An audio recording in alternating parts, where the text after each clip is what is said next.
Repeat after me, please. When you're hot, you're hot. And when you're not, you're not. Shake somebody's hand on your right and left and say, I'm hot this evening. Look out.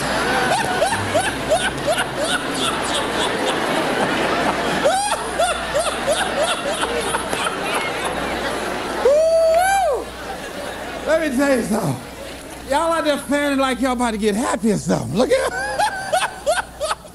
Oh, I'm so glad to see you. Now, let me tell you what this is symbolic. We set it up just this way. The reason that we are here this evening to talk about Joe versus the volcano. And so what I wanted you to do was to really experience this. Now, what is it when you're near a volcano that's boiling over and about to explode? What is it that you feel that lets you know you are in the area of a volcano? What is it you feel? Heat. Oh, I know. You feel heat, right? So you're going to experience this volcano because we have things in our lives, ladies and gentlemen, and because we don't handle them, because we don't deal with those things, they begin to get kind of hot. You know, you've heard the expression, boy, I'm in hot water. Have you ever heard that before? Yeah. And that means that there's something that you're in, that some dilemma that you've got to handle, something that you've got to deal with. So let's begin to look at this guy called Joe versus the volcano, and let's see what's in it for us. I took the liberty of changing some things to enable them to be symbolic for us. And Tom Hanks plays this role, and for those of you that have not seen the movie, it's about a guy who was going to work every day. It was very depressing. I mean, when you see it, I mean, the photography is very dingy looking and gray and very dim lighting, and the people are going in looking drab, doing the same old thing every day in the same old way. Some of you work with people like that. There are faces that you wish you never ever saw. Am I right? I mean, if you never saw them again, it would be too soon. Am I right? I'm going right, all right? So this is what was going on. This guy was going into this job where it was a dead-end job. He wasn't happy. He was miserable, and many of us can identify with that.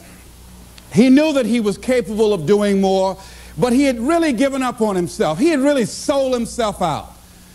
Yeah, some of us have done that. He made a trade-off. For whatever reason, he decided to do this. That's why we can identify with him. And the volcano is symbolic of the challenges that we invariably face in life, of the problems that many of us run away from handling.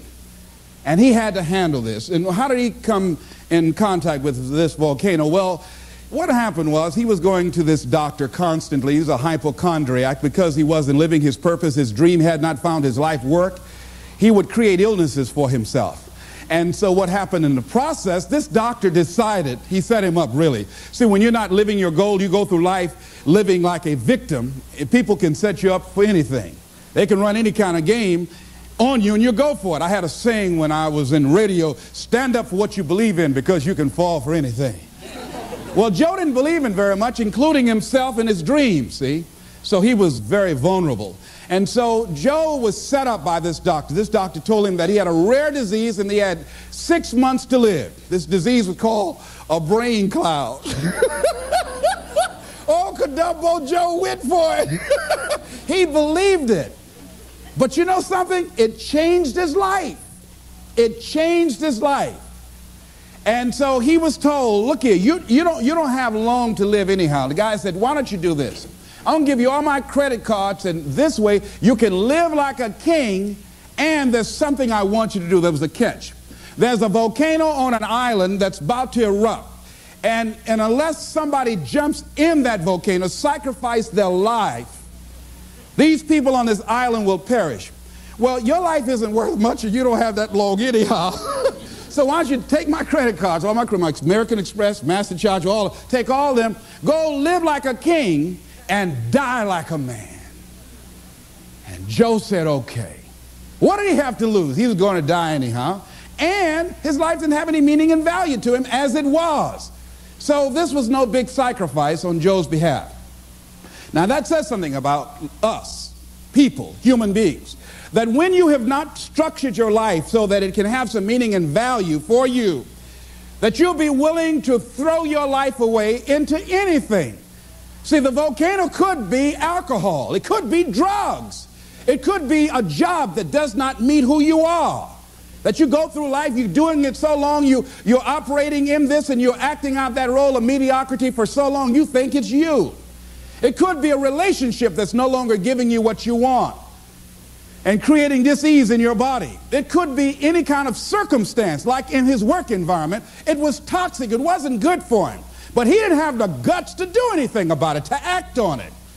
So therefore, it was making him miserable. And as a result, he couldn't see the beauty of life. In fact, in the movie, see, they had in the concrete, there was a daisy growing up through the concrete.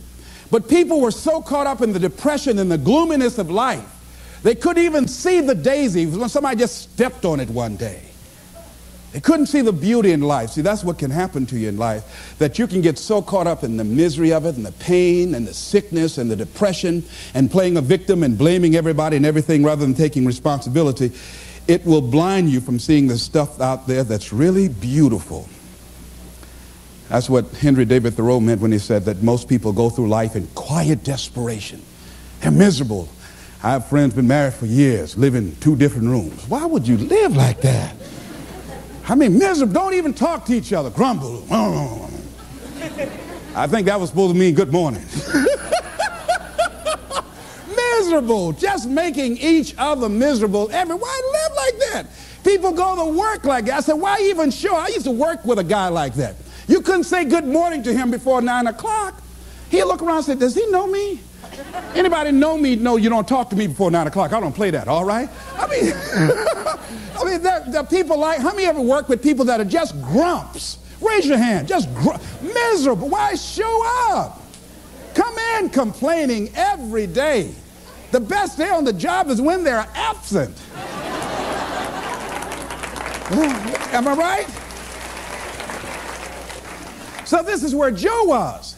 So this doctor told Joe, hey man, you're going to die with this brain cloud. And you know something? All of Joe's other illnesses left. Joe decided to live. Joe decided to live his life. Now that is interesting. A psychiatrist did a study and he was talking about how his patients reacted when they got information that they were going to die immediately. He said that many of these patients that had gone through years of therapy that should have been making decisions about their careers, or about their marriage, or about their circumstances, and somehow or another they were stuck and didn't have the personal power or the wherewithal or the willpower to act in their own best interests. But when they were told, listen, you've got 3 months to live, or you got 6 months to live, all of a sudden these people who were initially victims or powerless, all of a sudden they started acting in their own best interest. They started living their lives. And it's amazing to me that what a paradox, that once people are told they're going to die, all of a sudden they start seeing the daisies in life. They start seeing the beauty in life. I remember it's a monologue, and it's called The Last Mile. It's a monologue about a guy who was sentenced to die in the electric chair for a crime that he did not commit. And he was pleading to the jury to understand his case. And I remember one of the parts of the monologue where this guy talking to the jury and talking to himself and going the whole gamut of emotion. And I remember something he said that struck me right now. He said, you know, he said, it's queer, ain't it? How even though life has done you wrong, somehow you still want to live.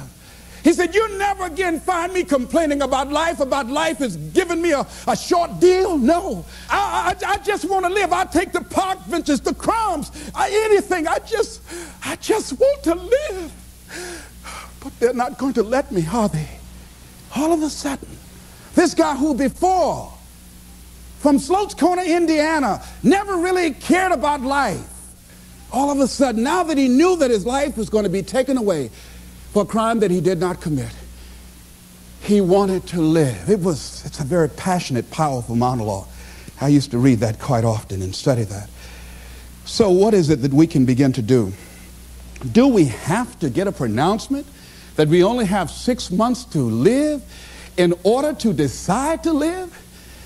In order to live in a spirit of integrity? See, most of us go through life living a lie. The Platters had a song, oh yes, I'm the great pretender. What a beautiful voice. Oh, don't faint. It's okay. It's all right. It's all right. Whew. Now I hit that note, it just gives me a chill. But anyhow, that many of us go through life being great pretenders. We should get an Academy Award. Pretending that we're happy, pretending that we're content, pretending that everything's happy and gay and carried away. And that's not the way that it is. Going through life feeling that we can't do anything about our situation like Joe did. But when they told Joe he was going to die, Joe became a new person, went back to work, and the young lady he'd been wanting to talk to for a long time, he said, hey, I want to take you out. He wasn't worried about rejection. Joe had his eyes on her. He said, Lord is my shepherd, I'll see what I want. Old Joe said, I might be going, but I ain't dead yet. He wanted a little bit more living. You hear me? I like that, Joe. Don't lose that. Don't lose that. All right, so here's what I think that we can begin to do. To live our dreams. To begin to let life take on some new meaning for us, some new power and some new value. Is to begin to look for the daisies in your life right now where you are. Regardless of what's happening to you, regardless of what's going on with you, begin to look for some beauty in it.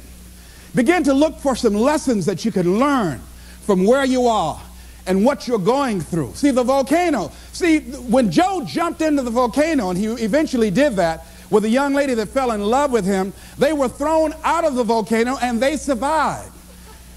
Think about that. Now, see, I think that when you decide to take a leap and you handle the challenges that you're facing, read something about fear. That's one of the things that keeps us from beginning to live life. Here's what happened.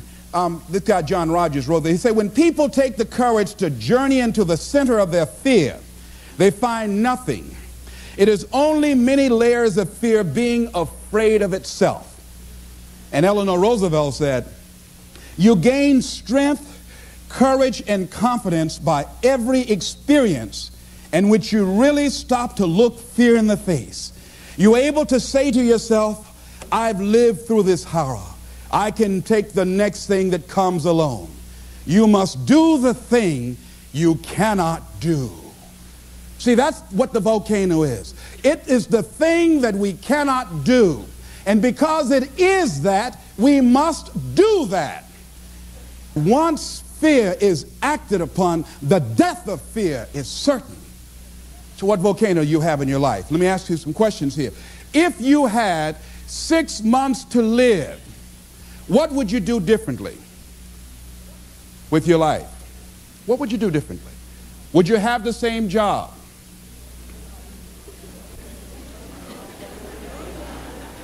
Would you be worried about things that you're worried about right now? Would you have the same relationships? Would you have the same people in your life? I was sitting on the House of the Ohio legislative floor.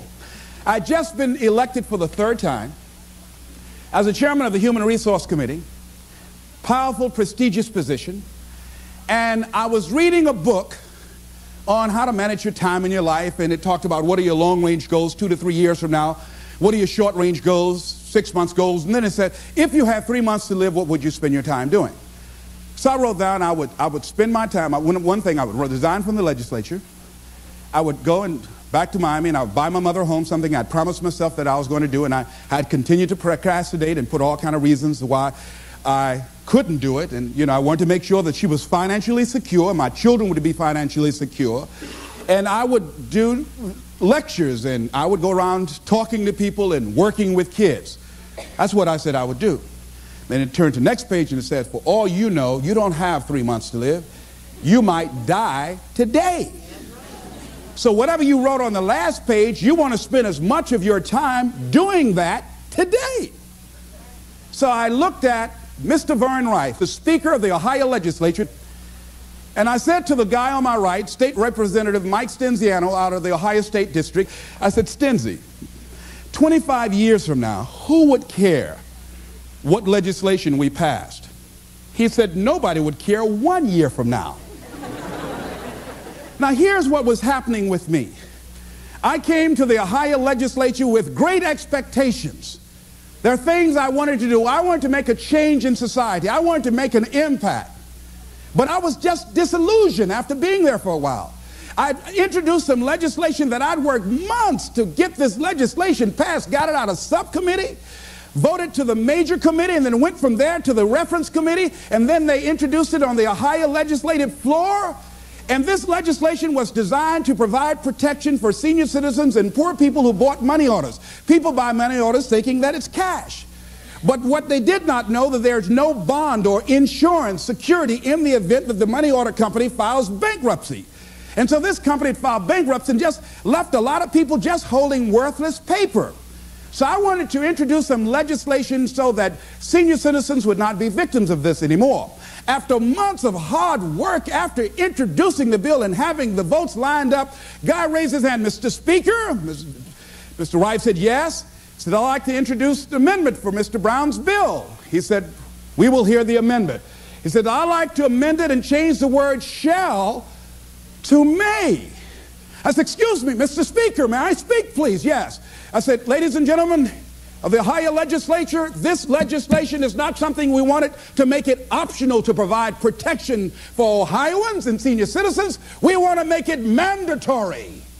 And then this guy said, no, Mr. Speaker, I just think that he's taking it a little too far. This is an honorable gesture on the behalf of the state, but he's taking it too far.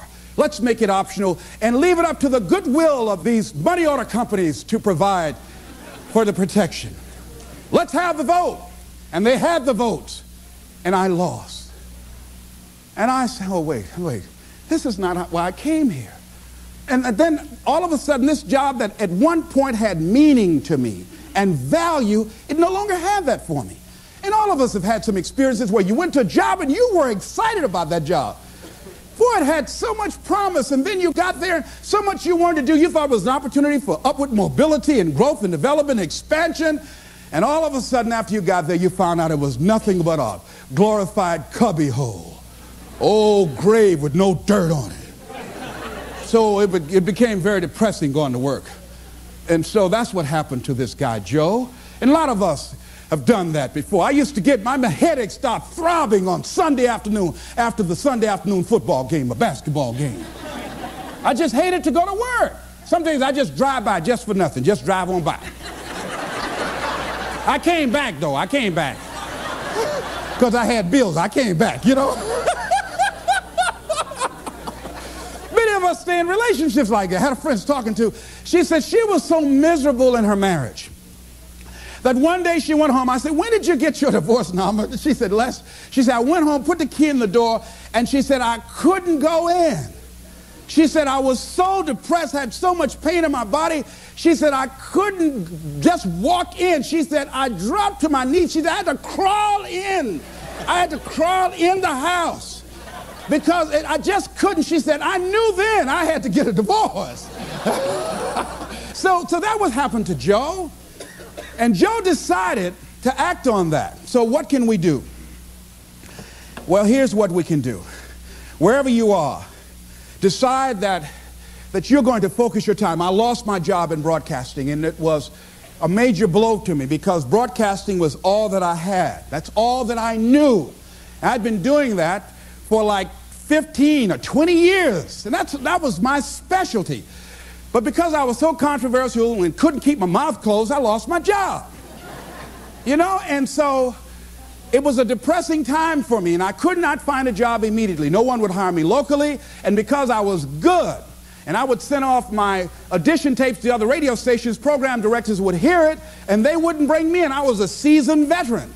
So you have that experience. If you're real good, many people will perceive you as a threat, and they won't hire you because they want somebody that they can control, and they don't want anybody in there that's going to outshine them.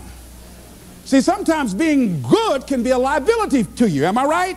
Sometimes women have to scale down their ambitions and drive and what they can do in deference to men's egos.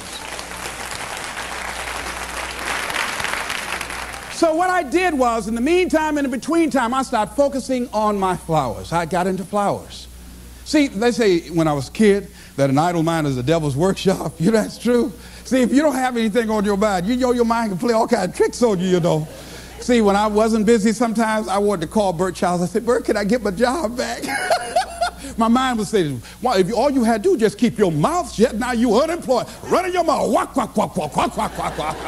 Why didn't you just shut up? They told you to shut up. Man told you you're going to get fired. No, you had to keep on talking. Oh, ego, ego, ego, ego. Now you're unemployed. Won't nobody hire you because your mouth too big, mouth too big. Stop beating myself up. Why didn't I shut up? Boy, you're right, you're right. You know the voice. You ever talk to yourself? Raise your hand. You know what I'm talking about? You ever talk to yourself? So I just kept busy. I started working on flowers. I got it really into flowers.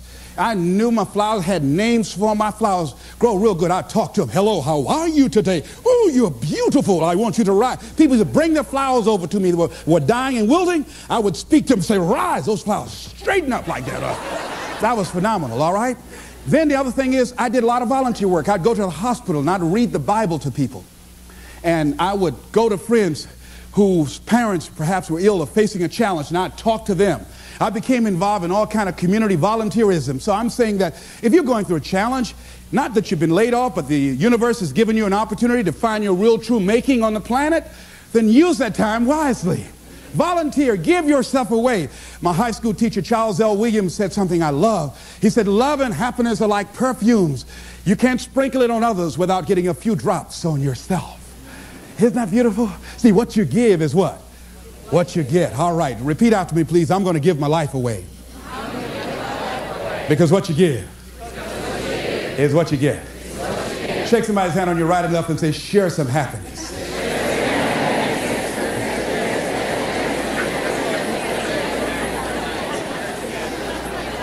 Now, here's something else. Fear of change. See, the reason that I think that Joe stayed there as long as he did, Joe feared change. Most people fear change. A lot of people stay in jobs where they're miserable or stay in relationships where they're miserable. Sometimes in order to begin to see the daisies in life, you've got to be willing to change cities, change friends, change relationships, change jobs. See, after a while you get bored doing the same old thing in the same old way, day in and day out. Human beings were designed to achieve. And when you're not on a path of developing your greatness and growing and being more productive and being more effective, then your life literally becomes depressing, just like Joe. So Joe was resisting change. And as a result of resisting change, Joe made some trade-offs.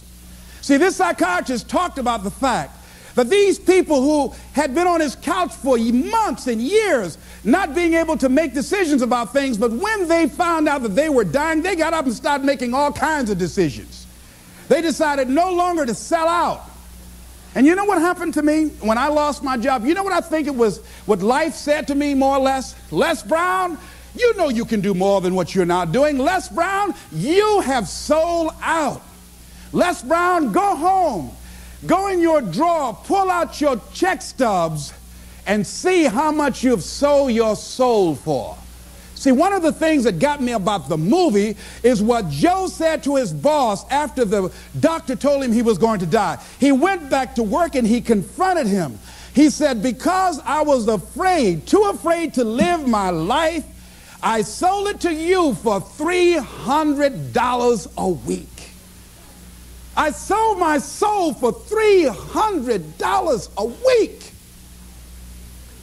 When I look at Joe, ladies and gentlemen, I know that I'd sold out on myself at different points in my life. That when you go home and you look at, if your life is not what you want it to be, if you're not living the way that you want to live, if you're not experiencing what you want to experience, if it's not giving you what you want, you've got to ask yourself, what have I sold my soul for? Remember that song? 16 tongue. And what do you get? Another day older and deeper in debt. Saying, Peter, don't you call me 'cause I can't go. I owe my soul to the company store. Oh, no, this is not Luther Vandross tonight. No. Last time I sung, Luther called my hotel and made a bomb threat. No.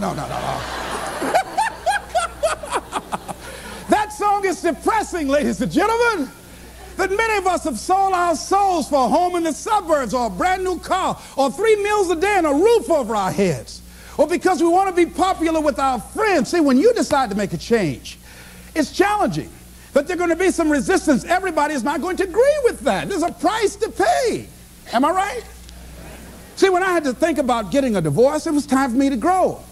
And sometimes you stay in a situation too long. Many times you say, well, I need to do it for the kids. Well, see, staying there too long can be harmful to the kids. I had a friend of mine who finally got a divorce after agonizing it. She said, I stayed there as long as I did for the kids. She said, but if I had it to do over again, I would have left sooner because it wasn't healthy for them. And it wasn't healthy for me. Many of us stay in jobs where it's no longer good for us to be there. But because we can't see ourselves having the capacity to do more and to achieve more and can't see life after that job, we stay there as victims, volunteer victims. Because nobody's making us do it. We volunteer to be victims. We volunteer not to be in charge of our destiny. We volunteer. We willingly do it. If you're going to sell out, don't do it in a hurry. Do it slowly. Let somebody come and have to take it from you. Don't just give it up willingly. And that's what Joe had done. Thinking about a guy who he had everything going for him. Went to Harvard, became a lawyer, joined a large prestigious law firm, married the perfect wife, had children, and guess what? He was going through the motions day in and day out, but it wasn't giving him what he wanted out of life. He was going through an act. He was acting out a role. And one day, he couldn't get out of bed. He was just there in bed, couldn't get up, paralyzed. They got the doctors. They looked at him, examined him from head to toe, and said, there's nothing physically wrong with him. Get up, John. Come on, get up. He couldn't get up. He stayed like that for months, had to take therapy. See, because there was dis-ease, there was conflict in his body. Many times when life calling on us to change and to grow and to expand, we said, no, I don't want to hear that. No, we resist that. So we can go back to that lifestyle of mediocrity. We resist that change, that growth. We go back so we can go back to sleep. Winston Churchill said that truth is incontrovertible. Malice may attack it, ignorance may deride it, but at the end, there it is. Carlyle said, truth crushed to earth shall rise again. And we know Scripture says, ye shall know the truth, and the truth shall set you free. But the truth that will set men free is the truth that men don't want to hear. See, we don't want to hear. You got to change. You got to take responsibility for your stuff. You got to clean your act up. You are not your act. You need to get your life together. We don't want to hear that. We want to talk about the circumstances. We want to talk about how bad things are, why we can't do it. See, that's where Joe was. So what we have to do is decide to live with integrity in our relationships and the things that gives our lives some meaning. Stop pretending and decide to become real. Decide that we're not going to trade off, because we don't realize what we have in our hands.